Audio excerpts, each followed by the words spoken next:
Welcome to the Big Screen Symposium 2017 podcast. The Big Screen Symposium took place in Auckland on the 30th of September and 1st of October. Please note, while many of the speakers used clips in their sessions, we've edited these out to better suit the podcast. On day 2 of the symposium, 4 exciting creative talents from New Zealand, Michael Bennett, Miriama McDowell, Jessica Hansell and Todd Karehana, shared their thoughts on this year's theme, Authenticity and Pretence, and what it means in the context of their recent projects. Kia ora koutou. Ko matatau te maunga, ko taikiro te awa, ko ngā toki mata whaurua te waka, ko ngā tihine te hapu, ko kawati te tipuna, ko te manu koroki me te rapunga ngā marae, ko Miriama McDowell ahau. Nō reira, tēnā koutou, tēnā koutou, tēnā koutou katoa.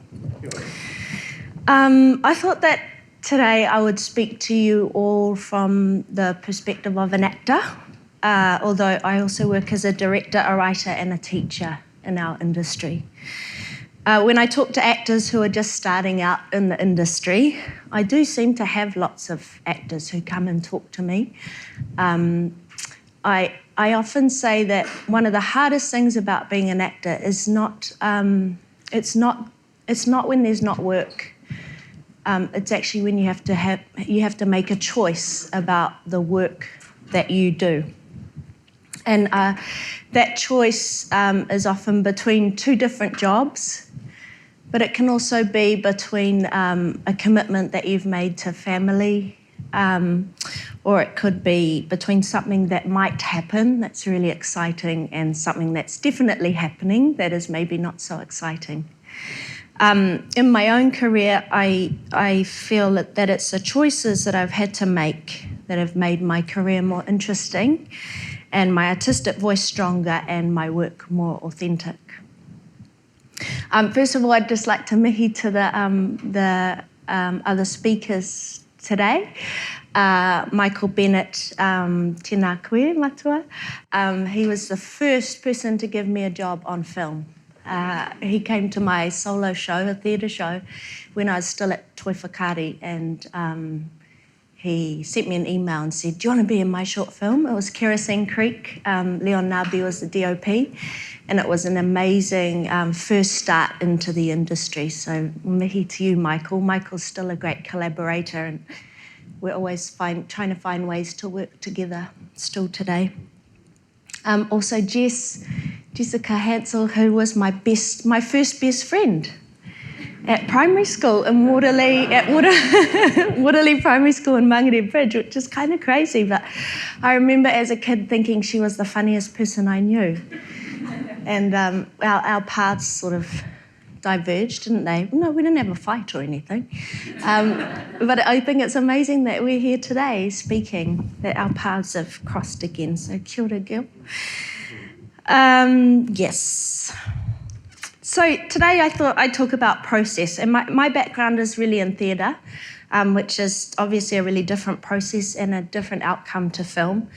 For the actor, the emphasis is much more on finding the character and the dynamics of character relationships. And I do find it to be a much more rewarding process than working as an actor in film. When I started a family, I moved away from theatre into film and television because I couldn't really justify the amount of time it takes to make theatre, the number of hours that you're away from home. So I started to work in film and television more, but in the past couple of years, I've come back to it. And what I love about theatre is how easy it is to turn an idea into something. All you need is a room, all you need is a room and some collaborators and an idea. I've been in a relationship with a filmmaker over the past 10 years, and I've seen firsthand how much harder it is to take an idea when you're making a film and getting from that point to sitting in the cinema on opening night and seeing it made. As an actor, I've always felt that it's because of the work that I do in theatre that I can show up on a film set and deliver a performance. The theatre rehearsals like my gym, where I have an opportunity to go on a character arc and really get characters into my body and explore the triggers that set me off into big emotional access. I played Lady Capulet in the Pop-Up Globe season of Romeo and Juliet a couple of years ago, and during the play I had to cry 3 times. It was when Tybalt died, when I thought Juliet had killed herself, and then when I found out she actually had killed herself. And we did that show 50 times, so it meant that I had to cry 150 times over the space of about 3 months. And so I used that process to, figure out different ways to access that really raw emotion, and that obviously had to change all the time, because you can't rely on the same tools all the time. You have to keep changing because of the pathways that you create to your emotional access. They get worn, and then you have to try something different. So, of course, Shakespeare's words really helped. And so I do things like sit on the vowel sounds. They say that with Shakespeare, whenever there's an O, just an O, in his text, that's because the emotion is so big that there's nothing else you can do but make that sound. And it's very similar to karanga, I find, that if you stay on vowel sounds, your emotions immediately kick in. But there was other things too, like it might be that I'd make eye contact with an audience member, or it might be something really visceral, like picking up Tybalt's blood and feeling the warmth and stickiness of it in my hands, or it might be something more conceptual, like seeing Juliet's shoe empty on the side of the stage and thinking of what it would be like to put her shoes back in the cupboard when I get home. It's so wonderful as an actor in theatre to be able to explore all those different things, and you don't often have the opportunity to do that when you're making films. Also, sometimes I was just tired and I didn't have to do anything. I'd just cry. It was great. So it's all that work that I do as an actor. In the theatre, that means that when I show up to a film set, I can just turn those switches on and do it. And that's in spite of the restrictions, and in spite of the little rehearsal time, and in spite of the sort of stop-start, dissected and blocked way that we make films. When I worked on Mahana with Lee Tamahori, I remember watching Nancy Brunning in the tangi scene, where she basically reveals the whole secret of the film, which, I'm sure you've all seen it, but I won't reveal it.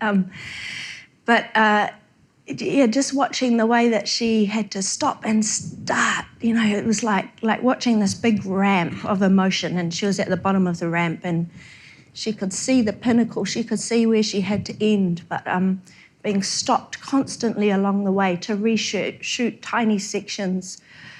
And Nancy's amazing, and of course she nailed that every time, but I thought, wow, that process really doesn't work for authentic performance. I've been in about 20 television and film productions since I graduated from Toi in 2002. And I've often wished that filmmakers could find a process that values that values the rehearsal process more, where we have more of an opportunity to go deep with directors and also with the other actors in our relationships, and that the process isn't stopped. That somehow we find a way that when we're doing big scenes, we're not stopped. So my question's always been, how do we carve more time into filmmaking to rehearse actors, so that when we go on set, we've got an idea, like in theatre, of all the places that we can go.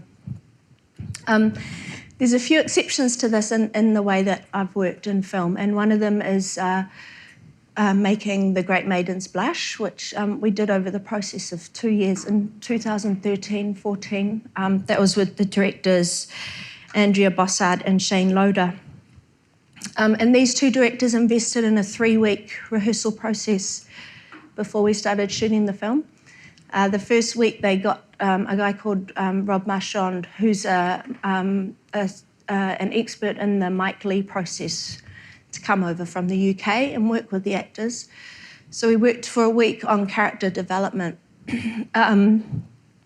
So there was the lead actors, and then there was a lot of sort of student actors or volunteer actors who wanted to learn about the process as well. And it was a really incredible way to work. The emphasis was on developing and deepening the actors' understanding of the character and giving them real experiences with other characters before they got on the set. Now, don't get me wrong, this is the actor's job is to draw on their own experiences. So, you know, I don't expect that every job I do, people give me little scenarios so that I can have new experiences to draw on, but I think that having an opportunity to work in this way was really incredible. So, for example, I worked for 2 days with an amazing actor, Rangi Taylor, who played my father. And so I had an opportunity for 2 days to work through different scenarios of our relationship. So, for example, one was I showed up at a place that was a medical centre and he happened to be there, also getting an appointment. And then, you know, we could make a choice in that moment about whether we were going to talk to each other or ignore each other, pretend we weren't there, or have some kind of a connection. The cool thing is that in the film, there's no scenes with my father at all. So I never have any scenes with that actor. But I got to spend time with him so that my character deepened before I showed up on set. And that did two things. One, it made me feel really valued as an actor because it was about the process, not the product. And two, it made my connection to the story deeper and more complex. I really believe that both of those things mean that my work on set was much deeper and full. Another amazing experience I had rehearsing for that film was I played a taxi driver. And so for 2 days, I was given a taxi and a taxi stand. And all I had to do was show up at that taxi stand over 2 days. So, you know, I just kept going back to it over and over again in this taxi. And every time I got there was a different person there waiting to be picked up. And it was never someone I knew. So it was all actors that I'd never met before. And so it was a great surprise every time I showed up. And they all had a different thing that they were trying to achieve. So it might be get the character to talk about politics, or try and get away without paying, so try to appeal to her empathy. And so it was just this amazing, like a jungle gym, you know, being able to try out all these different scenarios before finally getting on set, working with cameras and angles and just doing the scene that's been written. Yeah, so that way of working was really incredible. I won the Best Actress Award this year for that role, and also Best Actress at the Antipodean Film Festival in France for that role. And I really believe it's because of that time that we spent developing those characters. So why don't we do that more? Is it because of money? I guess so. But I know of lots of filmmaking processes where we invest money in body work. So we'll spend 1 or 2 weeks doing boot camps with our actors. We take them to gyms and we get nutritionists and we build their muscles so that on the outside they look the right way. You know, maybe we're developing their fighting styles or whatever so that they move in the right way. So I know that it's not impossible to invest time to develop actors. It's just that we put the time on the superficial rather than the depth. So that's my challenge really to filmmakers, is to try to find ways to change that process and mix it up a bit more. The film Waru, which opened this year at the New Zealand Film Festival, was another example of really trying to change that model. And I think it was really successful. You know, they got actors in the first week of developing the ideas for the script. And so we sort of really fed into those stories and those characters. And then about 6 months later, they got actors in again to develop the scripts again once they had sort of had something on paper. And then once we were shooting, we spent 2 days rehearsing. So 1 day rehearsing character, 1 day rehearsing technicals, and then 1 day shooting. So in the same way that we make theatre, there was more time spent on the rehearsals than the shooting itself. And I think that film really, in spite of the how difficult it was technically, doing one continuous shot, I think that the performances really come from finding a different way to involve actors in the process. That film was really difficult for me because it was so technical, and I had to leave one place and end up in another place over 10 minutes. So it was beautifully timed. As long as I got the speed limit right, and as long as I didn't, have any accidents along the way. But I left one driveway and had to arrive at another driveway 10 minutes later. And I probably left the first driveway about 30 times over the space of the day, and I arrived at the other door only twice in that day. So technically, it was a really big challenge as a film, but I'm really proud of what we made. So yeah, I'm going to leave you with a thought. We would never expect actors to show up to the opening night of a theatre show unrehearsed. So why do we do that in film? Nō reira, tēnā koutou, tēnā koutou, tēnā koutou katoa.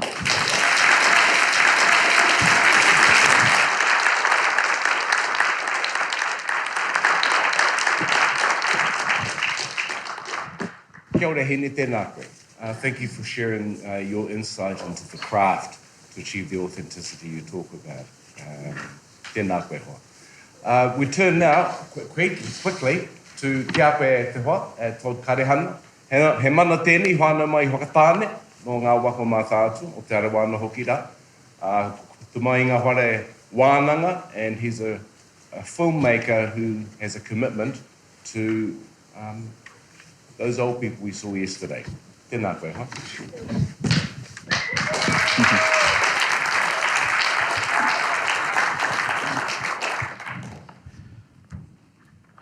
I'll just pull my notes up.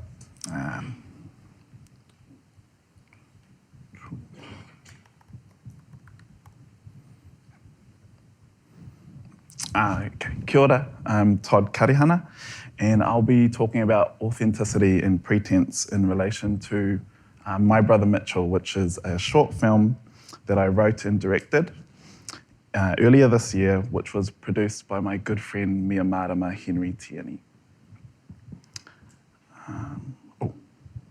Still got to get used to using a clicker and then scrolling on my laptop. Awesome, okay. So just a little bit of background of the film. So this is a picture of me. I'm on the left side, and that's my older brother Mitchell Nathan Karehana. And here we're about 10 years old in our back front yard in Kawerau.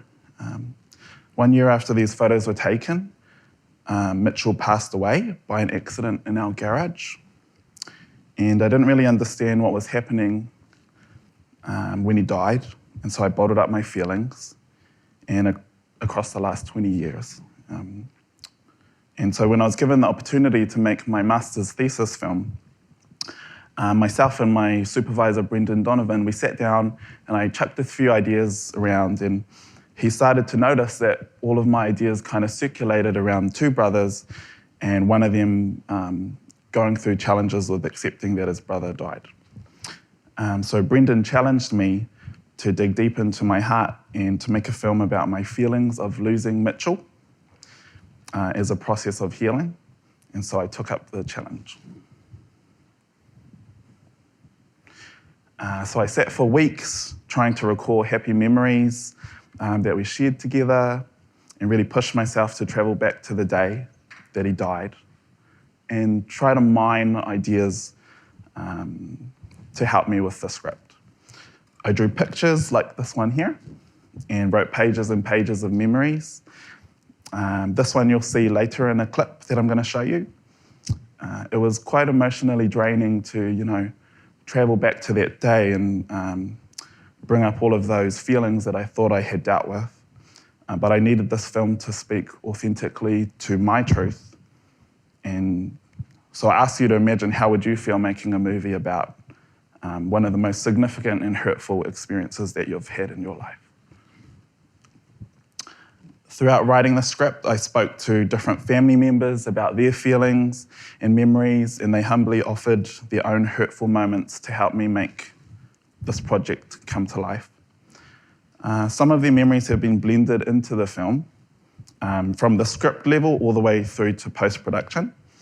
And I think it's important to note there are, certain risks when you tell stories that have, shared emotional investment from other people. I think one thing was that my mum was quite worried about me making this movie because when he passed away, she was judged by people in the town for being a bad mum. And so she was worried that bringing this story to life would give people another opportunity to judge her as a mother and what happened with my brother and our family. It's interesting making a movie that's kind of based on family members. How do you portray them? What are the ethics around collecting quite hurtful material from people that you love?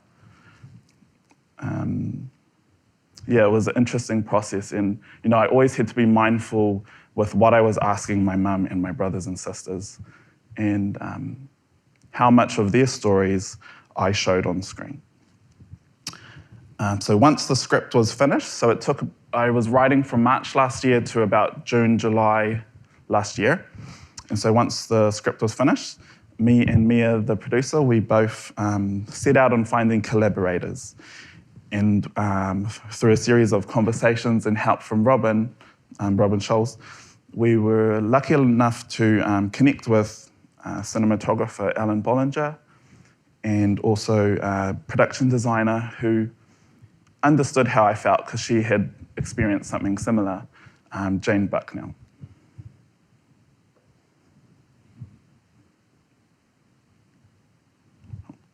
So just a premise on the film.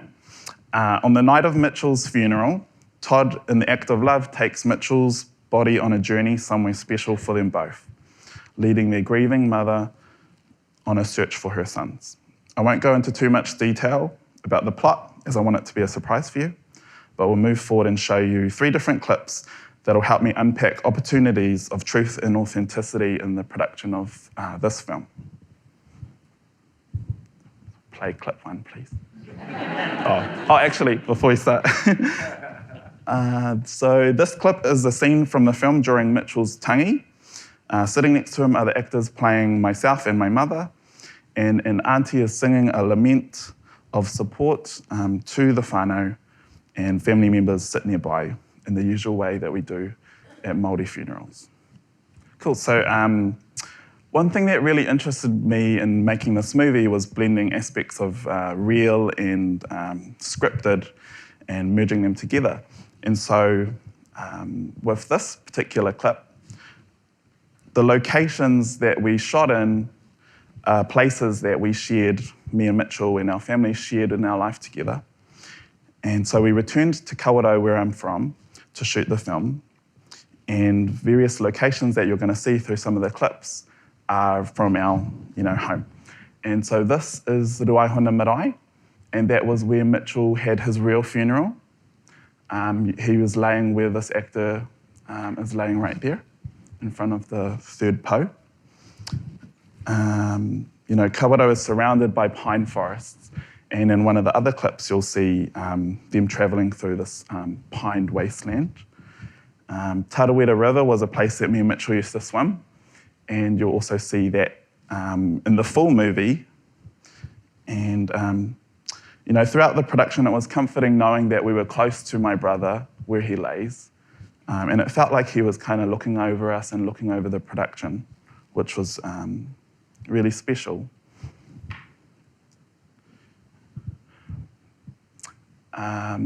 This is Poroaki Miriama McDowell. In the process of making this movie, we included other people that experienced similar kind of feelings and hurt that I did. And he lost his brother to cancer last year. And we felt very privileged to be able to share this journey with him and his family through their emotions and grief. We felt like it was a tohu that he came on board because he signed up with the agency 2 days before our casting call went out. And I think it was a really great opportunity for him and his parents, and when the film comes out, other people, to be able to process their own feelings of loss. Poroaki was able to face his feelings, which is something that's taken me 20 years to do myself, so I'm very proud of him. This is my older sister, Camilla. She plays a special role in the film, singing a beautiful motiatia, which is woven throughout the story. It was quite special having her on set, knowing her connection to Mitchell and our story. And I was very lucky that she was happy to come in front of the camera to help with my healing process. There were other crew members and cast members that had lost someone else that was dear to them, and it was an opportunity for them to express their feelings in a way that can help heal others and also ourselves in the process. I encouraged everyone to put their hurt into the film, and I feel like it gives it a particular weight which kind of emanates from the screen. So this clip is from a scene where Todd has taken Mitchell's body from the funeral, and their mother is trying to find them. So for me, this image represents emotional weight. It feels like I've carried his death with me on my shoulders, and so I wanted the character to be tested physically and emotionally throughout this journey. He pulls this trolley with Mitchell's body on the back through a number of obstacles, and in some ways it kind of feels almost biblical. It's quite interesting. Small details in the film say a lot. Mitchell died by an accident in our garage, and when me and the production designer got together, the trolley that you saw had a metal handle. However, rope is synonymous with my experience or my memories of his death, and so I wanted to include it in the film. And so Jane, our production designer, changed the metal handle into a rope because it is it's a signifier for that hurt that I felt. Also in this clip, you would have noticed she's calling out Todd. Todd. Using real names in the script was a big decision for me. Initially I used our middle names because it felt one step removed from the whole kind of experience. But I pushed myself to really go for it. And so I used the real names, like my name, my mother's name, and Mitchell's name in the movie. It's quite a bizarre feeling when you hear a character saying your name as if it's calling to you. And the same goes for the title. This film could be called 100 different titles, but I wanted to use Mitchell's name in the title because it says something about me as his brother and as the filmmaker. It's kind of an ode to Mitchell. This is, you would have seen that drawing that I had in the beginning of my presentation. Yeah, so this is the scene that came of it. I'll just let it speak for itself. Oh, it's getting a little bit emotional. This is a real memory that me and Mitchell shared. We'd jump off the woodshed pretending to fly over the mountain. And whenever I see this scene, it kind of transports me back to us holding hands. I think it links nicely with the overall film, considering Mitchell was making a journey to heaven. This, along with many other memories in the film, are based on real stories and real experiences. There's a moment where the mother contemplates suicide. And, my mum told me when I was on the phone with her one day that she had those thoughts because she wanted to mother him in the afterlife. And so I tried my best to kind of show that experience whilst still doing my mother justice. For her, it was an act of love rather than grief. Our production designer used real photographs as the basis for the costumes. You would have seen in the second slide of my presentation, the 2 photos of us. We're wearing stripy t-shirts. And so she took all these photos that I had given her from our family albums and started to recreate who we were on these characters. The hat that my mum is wearing in the scene where she's hanging out washing is something that she's synonymous with. She's always wearing flax hats and woolen jumpers and long skirts. Something else that's cool is my brother Julian edited the film. And that was a wonderful experience. We were able to reconnect and share our stories because I was the youngest of the family, and so we never really spoke about his passing. And so he was able to bring his own experience of losing Mitchell into the editing process, and we were able to talk and heal through our month and a half of editing together. And just some thank yous. Just a big thank you to Mia. One of my dear friends, and this film wouldn't have been made without her help. And also Brendan Donovan, who supported me and supervised me throughout making this film. And Robin Scholes for helping us along many parts of the process. Ellen Bollinger and Jane Bucknell, and the cast and crew and all of their families that supported us. And also Ngāho Whakaari, who helped with funding, and also Aroha and Manaki. And also just my family for supporting me to tell this story, which is, very personal to all of us. And so, just in closing, I think authenticity for me, can be throughout many parts of the production process and in many different ways. And that's the end.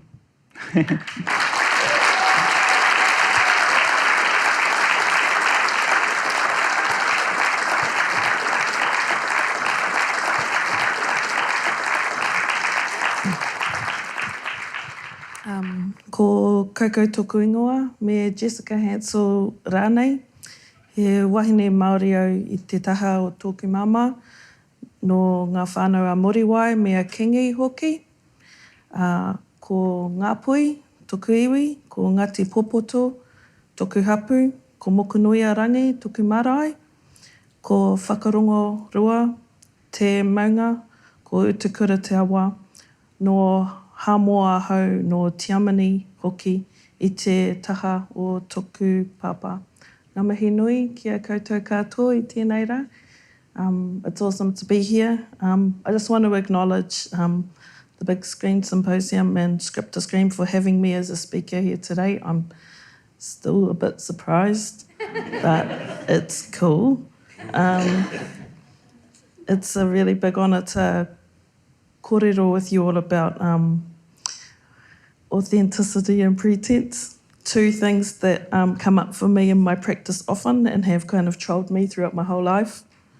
I'd also like to add that I only started saying practice without air quoting and eye rolling and putting on a voice about a year ago. So this is, you're kind of seeing me at a slightly mature stage of my artistry where I'm kind of admitting that it's real. I'd also like to acknowledge my co-speakers. Thank you, Tainui, for the intro, and Michael Bennett for all of your important work. Ngā mihi nui kia koe. And Todd Karehana and I have been working on a drama series in an underground bunker for the last 6 months, so it kind of feels like cheating, like having my brother here. Amazing whakaaro and presentation, my bro. But you knew that. Miriama and I were best friends from the ages 5 to 10. We were kind of like the Māori biracial remix of those twins in The Shining. We were really inseparable, so it's just amazing that she's here. We kind of pop up, a little bit throughout each other's lives. It's really special to see her. And somebody said to me the other day, kind of crack up, they're like, I don't want to sound racist or anything, but I saw that poster of the Big Screen Symposium, and you, Miriam, have got like a similar look in your eye. I don't know, like, is that racist? I was just like, maybe because we were forming language when we knew each other, we were kind of forming our identities and personalities. So it's really cool to reappear in a context like this. Yeah. And like she said, we didn't have a fight or anything. My parents told me she moved far, far away, which is Mangere, before she moved to central Auckland. For those who don't know me, I'm, in this context, a screenwriter and very early stage director. But I come from underground music and comics and independent press, where I worked, and I still do, under the name Coco Solid. I'm probably known best locally for being a rapper and a brat, but in recent years I made my transition to screen with my web series and cartoon Aroha Bridge.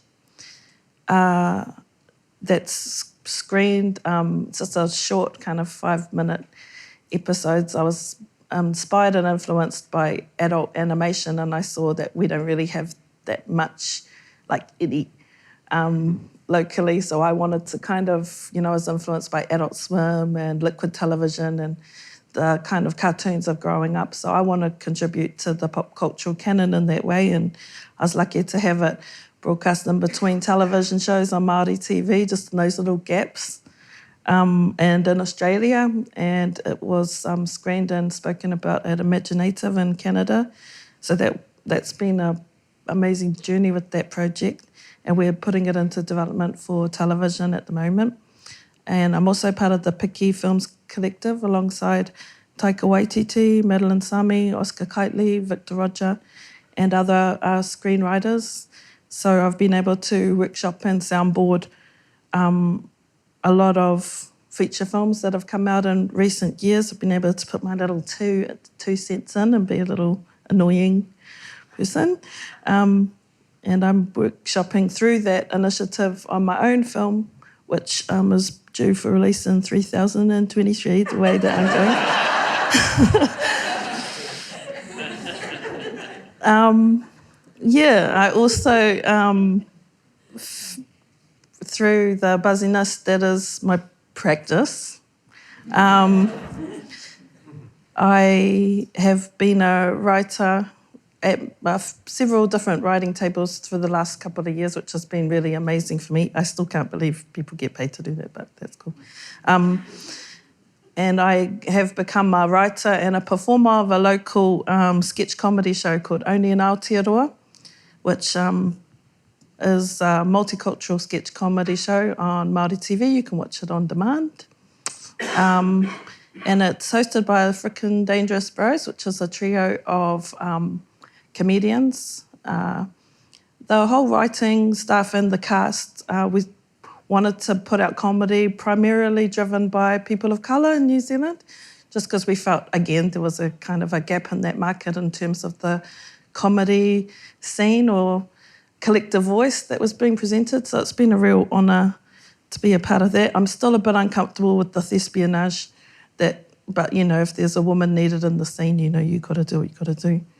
I'm Māori and German Samoan, and those ideologies of racial equality and manawahine feminism and queer equality underpins and advocating for rangatahi and putting people on, basically, underpins my voice, I think, in heaps of what I want to contribute locally to pop culture. So, about the kaupapa today, I feel for me anyway, there was always a bit of a danger of being a bit ironic and inauthentic when you're public speaking, because you're performing the best parts of yourself and you're discussing your productivity with such zeal and a suspicious amount of editing, like, do you procrastinate? I'll be like, no, it wasn't in the speech, therefore it doesn't happen, And so I have to really check myself when I'm kind of in this Las Vegas circuit of talking about what I do, you know. So to speak about authenticity like this, for me, can sometimes feel like, you know, doing a lingerie catwalk for modesty. It's like can be a bit of a tension. But I always, for me, I enjoy a chance to be vulnerable and demystify what motivates and mobilises me as an artist and a thinker, because it gives me autonomy and connection to discuss my work on my own terms, which as a wahine in the creative racket, you never get as easily as others. These things aren't really promised to us as often, so I think that's because whether you like it or not, as soon as you enter into this industry, your voice is politicised from the moment you start using it. And that's a lot of responsibility that I don't think many of us ask for, but we grow into it. I did anyway. Pretense, I feel, gets a pretty unfair rap as the baddie of this theme, you know, the facades we wear and the masks that we need to take off and the incomplete trailer of self.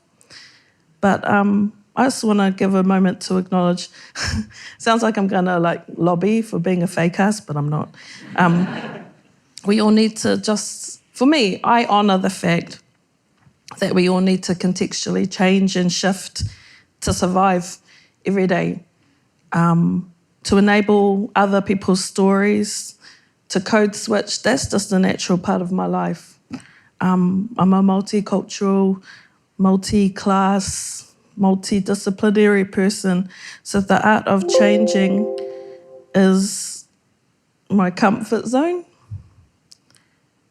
And more so, it's how I survive. It's how I fiscally get by in the world. So I don't begrudge myself the way we have to code switch. I don't feel guilty about it. I'm just trying to live, and I think that's the story of a lot of marginalised artists everywhere, even some of the privileged ones. You would have to be a fairly privileged person to have never accessed pretense all your life. And I believe in using that, in using a certain different modes, that you're not actually depleting your authenticity. You're not like, you know, you're just basically... We have a sketch on Oni and Aotearoa which went viral recently. And I wrote that is about, you know, some friends hanging out at their flat and they're not getting the internet connected fast enough. And they're kind of saying, you know, oh, come over here, you need to use your white voice. We need better service. And so, you know, they call me over, and this is a true story based on a cousin who drove 40 minutes to see me because Slingshot wasn't listening to him. And he was like, can you use that, you know, that Pākehā voice you use? And we always get things like quicker. And I was like, hello, Caleb, how are you? You know, you get straight into it. It's a fact, you know. And I think the reason why it had such a big response with people was because if you look at the thousands of comments, it's Māori and Pacifica people in New Zealand and in Australia who all work in call centres. And they're all like, oh, yo, this is us, you know. This is us when we're trying to get our bonus, you know. This is us when... And I just realised that that's part of the, you know, A, that's part of colonisation, but B, that's part of the human condition, is that we're all just trying to, you know, use the avatars we need to connect with each other or get by or do what we need to do to get to the next level. And I think people are using authenticity and pretense and where they intersect every day to comical effect and productively. And I'm a child of multiplicity, and I'm born in the gaps and the ambiguities of things. So I've had to consolidate with hypocrisy, paradox, the myth of the self, and hybridity, all that chaotic stuff, fairly young. And once I made it through some pretty standard issue identity stuff, I've felt my power lay in storytelling, that stuff, you know, the mess. That's where I feel I'm happiest, is in the the tensions and the hypocrisies where things don't make sense. I feel like that's where I'm often brought in as a translator of sorts. And the multiracial messiness of family, which is how Aroha Bridge started, and the ambiguity of racial and gender politics. My very first band when I first started getting into music was an all-girl band called The Pussies. And we had a vague manifesto, very vague, very poorly thought out. But it was, we didn't really play our instruments that well, but all you had to do was you had to have two parents of different races. And so you had to be, an awhakasi or whatever. And we had a Indian, Scottish member, Balinese, English member, Māori and English member, and me, Māori, German, Samoan. And that was it. That was kind of like the crux. And we would just get up and, sing about that stuff. And for me, it was really freeing. And that was kind of the beginning, one of the first visible things that I did, where I was like, I think this is what I'm meant to do. I'm meant to say, you have a license to be here. You're allowed to be here if you don't make sense to other people. So when we think about authenticity, often we think about, keeping it real, no lies, no filter, which I think is good and it's very endearing. And allowing myself to have modes and lenses has been pretty freeing and authentic for me too. So I came from underground music, and so there's a lot of kind of punk mentality there. And the irony of that is that with the ideology of punk, which is, do it yourself, it's just free for all, man, it's just, whatever, there's actually a lot of ironic policing and punishing as to, are you really punk enough? Like, are you selling out, bro? And I allow myself to withhold and guard and have boundaries and care for my cultural, creative and psychic matter these days. I don't really care what anybody else has to say. I build those kinds of conditions for myself as a practitioner because I feel we need to acknowledge a truth, and that's that practitioners who ground themselves in their truth, in their identity, in their communities are actually getting co-opted a lot more these days, and we're actually needed more, especially because audiences are sick of seeing the same old narratives and the same old archetypes over and over again. So people want to get shit spicy, So they find themselves in like a bit of a conundrum. They're like, where are those minorities at? We need to really get stuck into them a bit more. It's like, yeah, about 200 years too late, but oh gee, I'll take it. This is as concepts of diversity, get popularised, and consequently they get cheapened, and our authenticity, as these opportunities come our way more and more, I actually find that they get tested a lot more. It's a good time to be a storyteller from all walks of life, but that also creates a glut of poison chalice moments. I often am presented with opportunities where I have to really think long and hard, like, is this for real? Like, do they really want my voice, or do they want to be seen with my voice? Because the reality of my voice, sometimes, that's going to mean that you're accountable to my voice, or I'm going to disagree with yours in ways that may hold up what it is you seek to make. So it's kind of like, are you for real or not? Or, have to look at that inbox a little bit harder. And as a marginalised storyteller, I have more opportunities than ever before, as do a lot of my peers, to make a pop culture contribution to the landscape, to create watershed moments in terms of how our identity as a country is being presented to ourselves and to the outer world.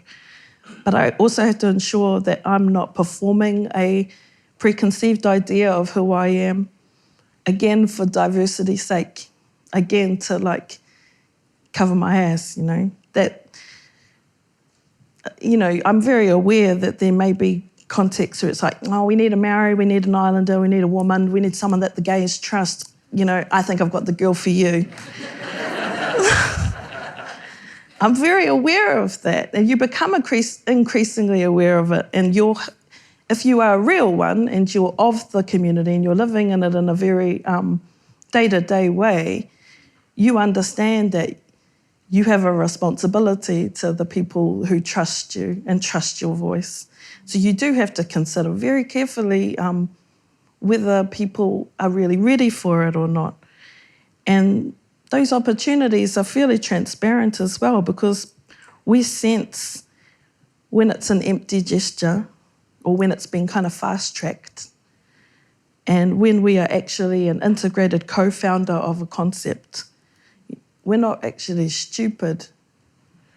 And as a writer, artist, musician, I found my voice online. That's where I got a lot of, I found a lot of my community, I found a lot of my following, because I feel like the internet's one of the most democratic and fraught and brutal and beautiful syndicator known to mankind, womankind. I feel for me it has never been the second screen or the sidekick. It actually offered me a leverage and a following and a raw exposure that was completely different and completely on my terms, which I think if you grow up under film, the Hollywood machine and broadcast television and broadcast radio, you're not afforded that. You think that you have to be, a participant in a template that's already been erected. I feel like the rules are being up for grabs within the online space for me. That was why I've always been so comfortable there. And I find myself now in the intersections of those spaces, which is really interesting. I think it's because online always suited my, she's always popping off about some shit, or she's always creating some crap. That's online, that's where people like me go. So again, you have practitioners from that space needed in the traditional space of TV and film more and more, because we come up in a virtual climate of being ourselves, or TMI, I don't know. As a Māori person, I see Māori historically are depicted as the sidekick of colonial culture, the little kind of afterthought, the footnote. So to see my Māoritanga and my practice that I accrued in the online space kind of start to come together for me is really surreal, and I feel really blessed. I'll always stay sus because that's just how I am. But I am, very aware of the privileges that things are being afforded to me. And so I go into asking myself, what's being authentic then? Is me being authentic confessing to you all that I woke up at 6:15 in a hot sweat thinking that the speech sucks and that I reworded it? Slightly, yes. But it's also me saying that I've had my voice erased and disrespected, and I've felt body snatched in the creative community of collaboration. I've felt reduced so many times that is part of my practice, is trying to make sure that it doesn't happen to other people like me, whether that's younger people or people of my kind of cultural makeup or people I find that aren't easily as afforded a voice as me. For me, that makes me feel better, being a kaitiaki to people coming up who have a certain disposition like me or a worldview like me. I would not like that to happen to people anymore. Authenticity to me is acknowledging that the flux and the uncertainty of what I do and look for. It's about modulating. We all have different voltages and capacities that we bring to every situation, and we have different selves. And I use all of these things as an artist to garner connection and to get myself in a space of empathy when I'm being a storyteller. And I know when to hand over the keys of a story when it's not my story to tell, which I think is a huge issue within this industry, locally as well, which I feel a lot of people still need to learn. They still feel like, I just feel that story needs to be told. yes, maybe, but if it's not your story to tell, how are you going to tell it effectively, appropriately, correctly? I feel there needs to be a little bit of staying in lanes and people falling back and enabling others who don't have that opportunity often to be able to do that, because then you really are kind of electing yourself to do that. And the desire to vanilla wash real stories is strong, but the holistic benefits of helping people tell their own is priceless, which sounds like a Visa ad, you know? Cameraman, $200 per hour, not stealing a minority story, priceless. Outside of my own view, I'm a woman and I've been privy to mood swings of tides and moons and blood since I was a young person. And for me, abandoning the theatre of the pristine is the way to go. I will advocate for that all the time, you know, anti-perfection all the time. Because acknowledging the places where my internal tectonic plates don't quite touch has led me to this kind of context, this weird, surreal situation, which is also cool. And for me, I find it interesting how you don't realise, even with the smallest weirdo reach and visibility that you have, how many people who are cut from the same psychic cloth as you are watching and attaching meaning and leadership to you. For me, it was one girl. She wasn't skinny and she saw me rap and she decided that she wasn't going to hate her body anymore because she saw someone, you know, her size who was, you know, being extra. And she thought, oh, I can do that too. And she came up and she told me that and I was like, holy shit, you know, I stopped someone from hating their body. That's incredible. It would have been in like some bar downtown. It was someone who never felt Māori enough. They saw Aroha Bridge and they DM'd me because they realised that Māori families don't have to look like a Welcome to Rotorua postcard from the 60s. They can look like anything. And someone sees me in a white male-dominated industry, you know, whether that's rap or whether that's comedy, whether that's animation, basically everywhere I work. If they see me, like on a writing table, they're an up-and-coming person, and they see me say, you know, get the fuck out of here, as if that's not going to happen. They get heartened by that autonomy, and immediately it's a political act. And I feel the human condition can't help but connect with that. It gives me meaning to my work, and it gives me a certain fire to radicalise the culture or the form of whatever medium I'm working in. At least I'm trying to improve it, trying to improve the toxic, outdated value systems that plague the industry for others. And community, very kind of grassroots, simple, IRL community gives my voice its dimensions and allows me to earn and depict its inner workings so I understand I'm actually in service to my communities that I belong to. And that responsibility grounds me in my truth of sorts. So that's ultimately my relationship with ideas of authenticity and pretense. I find if I stay anchored in service to something bigger than myself, to the people who don't have the faculties to share their view, but they deserve to have their story respectfully and inclusively told, whether that be on screen or paper or in an abstraction of music. I feel centered and intuitive and on the right track. If my truth limits my professional opportunities, then I don't think that they're the opportunities for me. Thank you. Kia ora koutou. I want to thank Script to Screen for inviting us to speak at this important session. I want to thank New Zealand On Air very much for sponsoring this session. Thank you, my fellow speakers, for your inspiration and your wonderful words. Thank you, Tainui, for your introduction.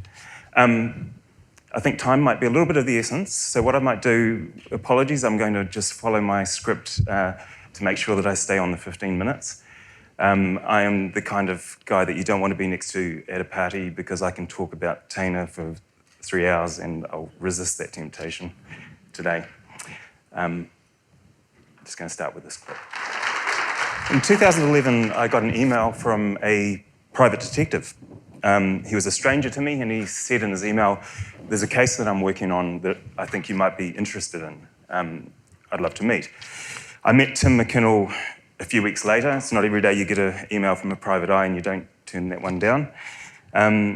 And Tim showed me some videotapes, some crappy, degraded VHS videotapes from 20 years earlier of a police interview that took place over 4 days in a South Auckland police interview room between two of the most senior detectives in the South Auckland police force and a young 17-year-old Māori Pacific Islander, Teina Porter. Over the course of those 4 days, the interview tapes are 9 hours altogether. The kid sits in this small yellow room. What's in front of him on that desk is a reward notice, $20,000 reward for information that will lead to the arrest of anybody involved in a particularly awful murder that had happened a year earlier. Susan Bennett was killed in her own home. The case was unsolved and had become a cold case. So Teina, most of us, I think, are probably reasonably familiar with the case by now, but just as a really brief recap, Teina was, at the time, he had a 2-year-old daughter. He'd had his daughter Chanel at the age of 15. He was a wonderful, loving dad who was looking after his daughter the only way he knew how, which was to nick cars from the mongrel mob. His career choice wasn't going brilliantly. When the $20,000 reward sitting on the table in front of him, he built the goal of convincing the police that he was involved in this terrible murder in order to get that $20,000 reward before anyone figured out that he was telling a pack of lies. He'd get the $20,000 reward, be out of there, and be out of New Zealand with his daughter before his lies were discovered. And we know now that's not how it worked out. It was a surreal experience watching those 9 hours of videotapes. It was absolutely clear throughout the videotapes, for anyone who takes an objective look at them, that Teina had absolutely no idea about the crimes he was confessing to. Watching those 9 hours of crappy old tapes was easily one of the most devastating experiences of my life. I watched as step by step this increasingly confused and bewildered young guy made a series of nonsensical, crazy, increasingly ridiculous confessions that would ultimately send him to jail for over 20 years. Watching those tapes made me, by turns, furious. It filled me with disbelief. I cried more than once. I watched a young man, barely more than a child, his life being destroyed in front of me on those videotapes. A week later, I met Teina for the first time. It was the first time I'd ever stepped into a prison. It was the first time I'd ever shaken hands with a convicted murderer. I was nervous. I was expecting to meet someone who was angry, who was bitter. I put myself in his place. By then, I knew that he had nothing to do with the crime. I thought if I had gone through what he'd done, what he'd gone through, every morning I'd get up and I'd be punching the walls of my cell. The guy that I met was the opposite of what I'd expected. Teina was, there was an entirely unexpected gentleness to Teina. He was in his 30s by then, but Teina still had a face that was not so different to the face of this 17-year-old boy in the prison cell. It was a little bit like time had sort of stood still behind those prison fences. Teina's conversation was everything but angry. He was soft-spoken, he was philosophical. His daughter Chanel was 19 by then. She had a son of her own. She had a little boy, Benson. Teina was a grandfather. What Teina talked to me about a lot was his family, and he talked always about hope, about the hope that one day, just maybe one day, he'd be out of this place. One day his grandson would call him grandpa and wouldn't think of him as the guy in the orange prison jumpsuit. On one of those early visits, as we were sitting at the table talking, in Paremoremo Unit 6, the prison visiting area is kind of nice. You have little picnic tables. It's outside. It's kind of nice apart from the fact that you're surrounded by 6-metre high razor wire fences. We were talking at the picnic table, and a ladybird landed on the table between us. We were chatting about the All Black test that had happened the night before, and Taina was talking. The ladybird crawled across the table towards Taina, and I was sort of watching. Taina lifted up his finger, and I thought, okay, that ladybird's about to get squished. This is about to be one ex-ladybird. And Taina just kept talking. He put his finger down beside the ladybird on the table, and he watched as the ladybird crawled up onto his finger. He lifted up his finger, and he very gently blew on his finger. The ladybird's wings opened, and the ladybird flew out through the prison fence. After that visit with Taina, after seeing the man that he was, I went home and I told my partner Jane and my family, I'm not a lawyer, I'm not an investigator, I don't know how to organise protest marches, I don't know how to organise petitions, I don't know how to lobby the government, but what happened to Taina is fucked. I have to do something about it, and what I can do is I'm a storyteller. And I told my family that telling Taina's story was going to be one of the most important things that I would do in my life. That visit was the start of a long, ongoing journey that's still going. 2013, I made a documentary with my friend Catherine Fitzgerald for Māori television, The Confessions of Prisoner T. 2016, I wrote a book on the case called In Dark Places. Next month, we start shooting a dramatic film for television, for TV New Zealand, about Taina's story, an adaptation of the book. Early on, a friend of mine, a great documentary maker, told me, stay objective. Don't get emotionally involved in this. You're a filmmaker. You're a writer. Your job is to be the objective eye. Your job is to keep a clear mind. Whatever you do, keep the distance. Don't let yourself get in over your head. It was terrific advice. I honestly believe it was the right advice, and it was advice I just couldn't take. From the moment I saw this videotape, saw what had actually happened in that interview room to Taina, from the moment I met Taina and knew the man that he actually was, I was already emotionally involved.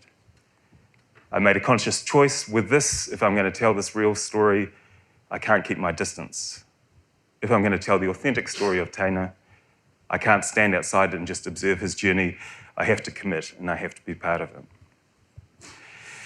The result was many, many highs and many, many confronting lows. At one stage, because his daughter Chanel doesn't have a car, Taina was granted his first home leave in 2 decades. I went and picked him up with his daughter and took him back to his daughter's place. That was an extraordinarily sobering experience. When you're granted home leave, for the first time you get out, you have 4 hours. They graduate it and you get more and more hours as you get down the home leave system. I thought this was incredibly cruel. You put a guy away for 20 years for something that he didn't do, and you give him just 4 hours outside. But driving out the gates with Taina, I got a glimpse for the first time of what institutionalisation really means. I could feel beside him as we drove out the prison gates this incredible growing tension. He was like a block of concrete. And the tension just got worse and worse. He started to relax a little bit on the motorway as we went through Spaghetti Junction, and he started to recognise a few places where he used to go joyriding with the cars that he nicked. But then we got further to South Auckland, and his tension seemed to just get stronger and stronger until when we got to his daughter's place, he was pacing and he was really unable to relax. And what I realised was that what was making him tense was freedom. For most of us, the worst nightmare is to be stuck in a prison cell. For Taina, after 2 decades of imprisonment, his worst nightmare had become being outside the prison fence.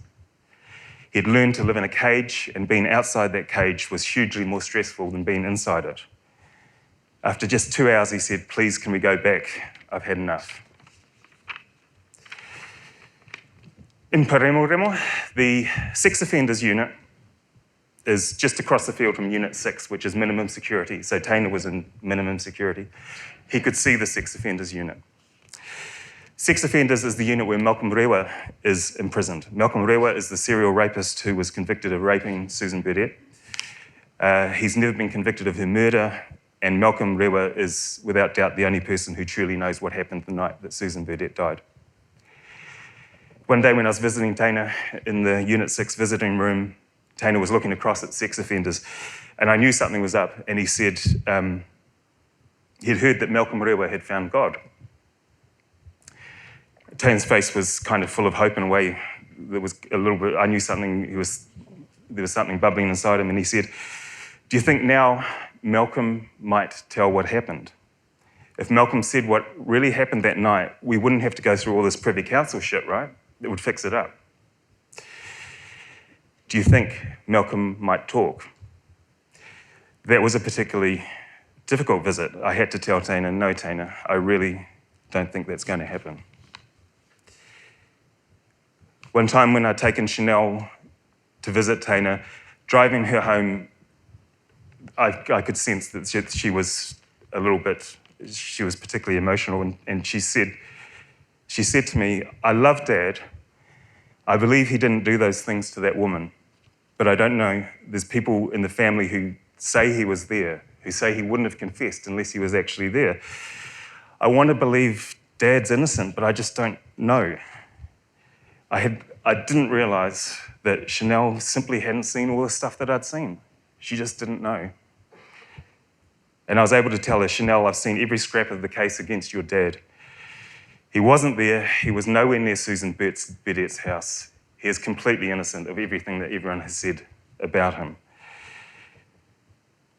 Chanel is a lot like her dad. She's got the same beautiful open face, dark black eyes.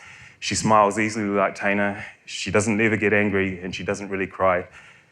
She cried the rest of the way home that day. There were the highs. There was the incredible high of going to the Privy Council in London. I was on the phone texting to Taina. There's this weird thing in the Privy Council, like, you know, one of the highest court in the Commonwealth, but you can actually be on your computer, you can blog, you can text, you can do what... So I was texting Taina while the Privy Council hearing was taking place, because of course Taina was home in New Zealand because he's a convicted murderer and he can't hold a passport, he can't even go to his own hearing. So I was texting Taina just to say how the case was going, and so within 20 minutes of the Privy Council hearing starting in London, one of the eccentric English law lords, and they are all eccentric, said, quote, "You don't need to be an expert in false confessions to see that this kid knows nothing about the crime and he was nowhere near the place." After that, I sent Taina a text, "I think you're going to be all right, bro." And then the biggest high of all, the night of the decision from the Privy Council. Everyone involved in the case came to our house to be together to hear the decision. Afterwards, after Taina was exonerated, after all of the laughing and the crying and the drinking, at about 2 o'clock in the morning, Chanel was trying to drag Taina out, get him home, get it back to her place. Taina finished his last beer, sitting next to my partner Jane, and he quietly said to her, "When I was in prison, I only had half a heart. Chanel only had half a heart. Now we've got a whole heart, and nothing's ever going to change that." As a result of the work of a whole lot of people, but most of all the extraordinary Tim McKinnell, that private investigator that I first met early 2011, Taina has finally been exonerated. He's been compensated after a fashion. But one thing I want to say is that the systemic faults in our legal system that allowed this shitty, ridiculous mess to ever happen, they've not been fixed. The ingrained systemic racial prejudice in our justice system has not been fixed, and statistically, it's just getting worse. Māori are far more likely to be picked up and questioned for any given offence than non-Māori. If questioned, Māori are far more likely to be arrested. If arrested, they're far more likely to be convicted. If convicted, the sentence for Māori will be longer. In terms of wrongful arrest and wrongful conviction, what happened to Taina, Māori and PI are far more likely to be victims. Māori make up 13% of society, but brown skin makes up over 53% of our prison population and still rising. Teina is the most visible worst-case scenario of a legal and judicial system that lives and breathes a clear racial bias and prejudice, and all of this we should all be angry and ashamed about. The title of this session is Authenticity and Pretence.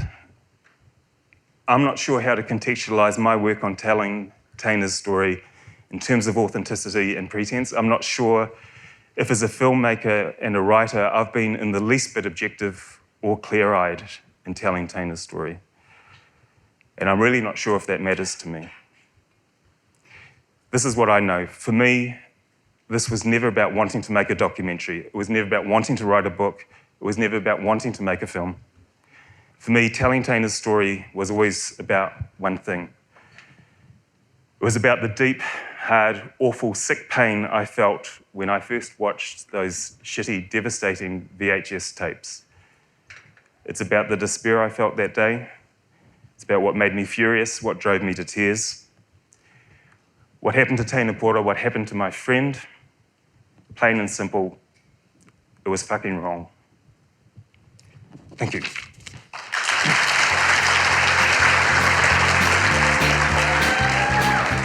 This session is presented by New Zealand On Air. The Big Screen Symposium is brought to you by Script to Screen and J&A Productions. We would like to thank our event partners, the New Zealand Film Commission, New Zealand On Air, Images and Sound, Auckland Tourism Events and Economic Development, and Stage and Screen Travel Services. Voiceover is provided by Samantha Dukes and music by Poddington Bear.